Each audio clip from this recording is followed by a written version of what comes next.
Seraya kita panjatkan puja dan puji kepada Allah Subhanahu wa Ta'ala. Bahwasanya hari ini kita masih bisa berkumpul di ruangan yang panas ini, di ruangan yang indah ini untuk bersama-sama menimba ilmu. Karena belajar itu adalah sepanjang hayat. Belajar itu sepanjang hayat. Tuntutlah ilmu dari yang beliau. Yang lahir. Terima kasih kepada rekan-rekan guru yang sudah mau menerima undangan saya untuk mendengarkan dan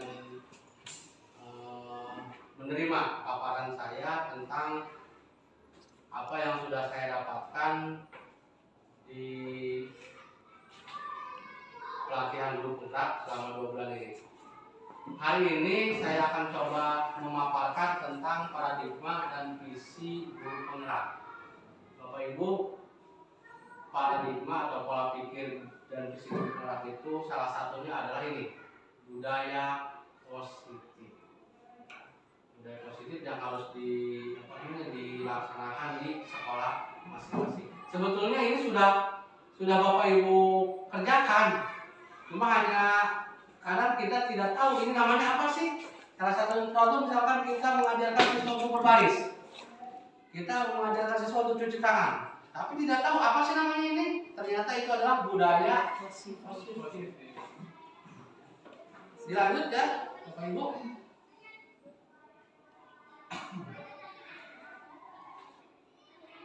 Bapak Ibu, ada sebuah pertanyaan. Ada sebuah pertanyaan yang disampaikan dan sebetulnya pertanyaan kepada kita semua.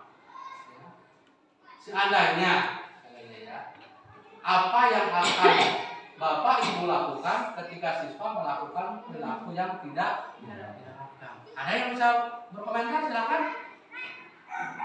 Pak Jadi, mangga. Tidak baik dan kita arahkan mana yang mesti dilakukan siswa. Cukup baik pertanyaan jawabannya. Ada yang lain, Bapak Ibu?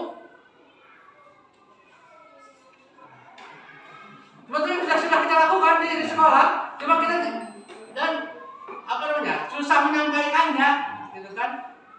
Kan kadang-kadang siswa tidak sesuai kehendak kita. Misalkan kita menemukan siswa seperti itu, sesuai. Ya, dilanjut Bapak Ibu.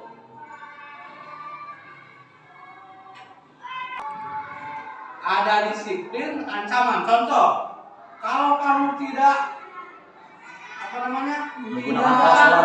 mengerjakan tugas, maka akan diberikan sanksi. Kalau kamu terlambat, sikat.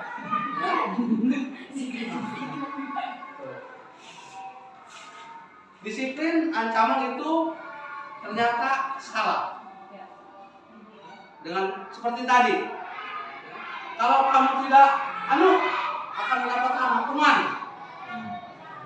Sering terjadi itu. Masih. Saya yang melakukan itu. Iya. Kalau tidak begitu kan Pak, menurut. Nah, bagaimana supaya nurut, gitu kan? Ada perasa aturan dibuat untuk dilanggar. Bagaimana kita jangan membuat aturan nanti. Jangan membuat aturan. Tapi budaya positif merupakan pendekatan mendidik siswa untuk melakukan kontrol diri dan kesadaran diri untuk bisa bertanggung jawab terhadap diri sendiri serta selalu menyadarkan perilakunya terhadap nilai-nilai Disiplin positif merupakan pendekatan mendidik siswa untuk melakukan kontrol diri dan kesadaran diri untuk bisa bertanggung jawab terhadap dirinya sendiri serta selalu menyadarkan perilaku terhadap nilai-nilai kreatif. Seluruh pembelajaran di kurikulum Merdeka ya, itu bermuara ke sini. Yang sekarang sedang booming. Masa kita pernah ya, profil pelajar Pancasila yang ada 6. Kalau dulu kita semacam tujuan atau visi sekolah. Visi sekolah itu menunjukkan ke sini. Sekarang ke profil pelajar Pancasila. Kita berharap semua pelajar yang ada di sekolah kita seperti ini. Harapan kita. Yang pertama beriman, bertakwa kepada Tuhan Yang Maha Esa, berakhlak mulia. Yang kedua mandiri. Yang ketiga bermoral kritis. Yang keempat berkebinekaan global. Artinya mampu menempatkan dirinya dimanapun, di mana langit, di mana bumi dipijak, di situ langit bumi. Itu berkebinekaan global. Bergotong royong, terus kreatif. Kreatif itu apa namanya? Disesuaikan dengan tingkatan kemampuan siswa, kemampuan anak. Kalau misalkan di anak TK, di anak SD kelas 1, kreatif itu bukan harus membuat sendiri, meniru, memodifikasi gambar, memodifikasi warna, itu sudah kreatif. Lakukan hal-hal yang ada di kehidupan kita. Ini ke pendidikan, ini ke pelajaran. Pendidikan maupun kehidupan sehari-hari. Kebutuhan, betul, kebutuhan. Betul sekali. Jadi kita melakukan sesuatu karena naik motor, pakai helm, itu kan menghindari hukuman dan tidak Nyaman. terus mendapatkan imbalan atau penghargaan dari orang lain. Apa yang kita lakukan adalah ingin terus menjadi orang yang mereka inginkan dan menghargai diri sendiri dengan nilai-nilai yang mereka. Orang ideal. Bapak Ibu, dari tiga ini kira-kira yang paling banyak yang mana? Semuanya, Pak. Nomor Kalau saya nomor satu. Nomor satu. Kalau guru sih bukan ke situ, Pak, larinya. Kemana? Tapi penghargaan diri dari orang lain. Biasanya begitu. Ya. Pribadi secara pribadi begitu. Ingin selalu dinilai, Pak. Dan mendapatkan imbalan. Dari tiga perilaku ini motivasi Bapak Ibu, mana sih yang melekat di diri kita? Ya. Iya. Dia sendiri jarang, Pak. Enggak. Galak, bodoh-bodoh. Harus jadi yang mereka Bapak Ibu, kalau kita sudah menjadi nomor 3, nomor 1 dan nomor 2 kan Sama ya, terekut ya banyak padahal, Pak. sebetulnya. Aku nggak bisa jadi dia. Mana mau gerak, Selanjutnya, penguasaan pengakuan atas kemampuannya. Ini kebutuhan dasar. Jadi penguasaan terhadap orang lain. Terus pengakuan atas kemampuannya, pengakuan atas orang lain. Kita guru jelas sudah mempunyai ini. Pengakuan dari orang lain pasti, penguasaan pasti. Paling tidak kita menguasai siswa-siswi kita. Kualitasnya sudah. Nah, pengakuan atas kemampuan, jelas. Tamu lain guru mah Pak Dede mau ditanyakan ngajar, gitu kan? Ya. Jadi PPS mal, jadi PPK mal, gitu kan? Jadi DPT mal, mulai guru mah mau ditanyakan ngajar. Makanya pengakuan atas kemampuannya. Kalau guru mah mampu. Iya. Ini bukan ya narasi. Ibu hamba guru wali kelas 2.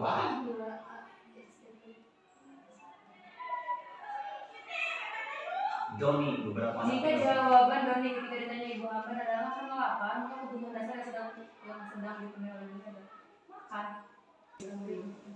Dalam apa namanya prosesnya, disiplin positif itu ada yang dinamakan proses itu adalah segitiga restitusi. Restitusi, apa restitusi ini? Jelaskan. Proses kolaboratif yang mengajarkan murid untuk mencari solusi. Jadi kita ke siswa tanya, mereka maunya apa? Libur, Terus cari jalan tengah. Bukan yang kita inginkan ya, tapi siswa yang menginginkan siswa. Bukan yang kita inginkan, tapi siswa yang menginginkan. Jadi siswa yang menginginkan, tapi sesuai dengan Normal. aturan yang normal. Nah, sesuai ancaman lima tadinya lima ya. Ya jangan ancaman. Aturan itu ancaman. Ya. Diusahakan. Nah, makanya jangan membuat aturan, tapi keyakinan kelas. keyakinan kelas. Dirubah berarti menggiring kesepakatan dari warga sekolah atau warga yang ada di lingkungan setempat untuk menyepakati sesuatu yang dianggap positif, secara bersama, tentunya dengan hasil analisa dampak dari akibat komitmen itu. Artinya kan kalau kita membuat komitmen pasti sih ada akibat, walaupun berbeda narasi dengan sebuah aturan. Kalau aturan kan adalah memunculkan justifikasi punishment. Kalau sebuah komitmen, saya kira tidak muncul justifikasi punishment, tetapi akan munculnya sebuah reward, ya, sebuah pengakuan atas sebuah prestasi baik bersama maupun individu. Berarti rubah lagi kita, bukan keikhlasan, bukan aturan, mulai keikhlasan. Bukan sedikit tinggal biru ya. Ini sebuah tayangan Bapak Ibu. Mudah-mudahan bisa ya Bapak.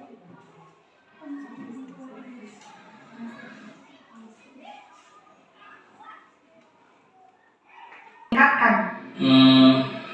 Menghargai diri sendiri dan orang lain mungkin ya Bu. Setuju. Jadi, apakah Naren meyakini prinsip saling menghormati tersebut? Iya Bu, saya meyakininya. Apakah Naren bersedia memperbaiki masalah keterlambatan ini?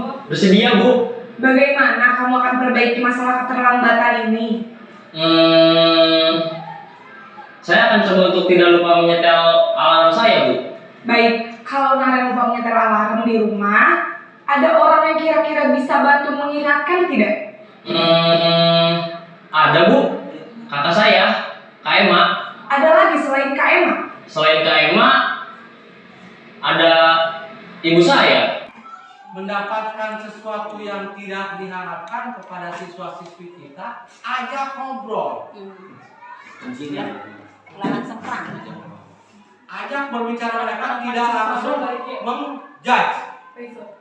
Kamu selamat, cepat kamu. Seperti itu. Makanya, dan ada di sini penghukum. Kalau tadi kan kita kamu selamat bersihkan WC, itu adalah sebagai Hukuman. bukan atau mengemukakan segitiga susu ini adalah Gosen tahun 2004. Proses menciptakan kondisi baik bagi murid untuk memperbaiki kesalahan mereka sehingga bisa kembali pada kelompok mereka. Tahapan segitiga susu adalah yang pertama, validasi tindakan yang salah. Yang kedua, menstabilkan identitas. Yang ketiga, menanyakan keyakinan. Yakin tidak kamu salah? Benar saya mau Pak. Karena saya harus membantu orang tua misalnya. Nah, makanya menstabilkan identitas yang pertama di atas. Ya. Berbuat salah itu tidak apa-apa. Itu kalimat-kalimat yang dikemukakan untuk menstabilkan identitas. Karena yakin ini salah, harusnya bisa memperbaiki. Itu adalah solusi untuk siswa dalam budaya positif dengan cara segitiga restitusi. Bahwa di sekolah kita sebetulnya sudah ada budaya positif itu. Cuma kita tidak menyadari dan tidak tahu namanya apa.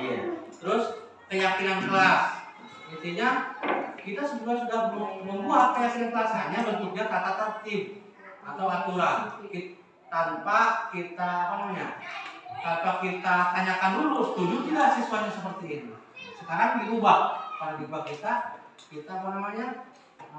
tanyakan dulu ke siswa, buat keyakinan di kelas seperti apa yang baik. Dan yang pasti keyakinan kelas itu bukan yang jelek-jelek.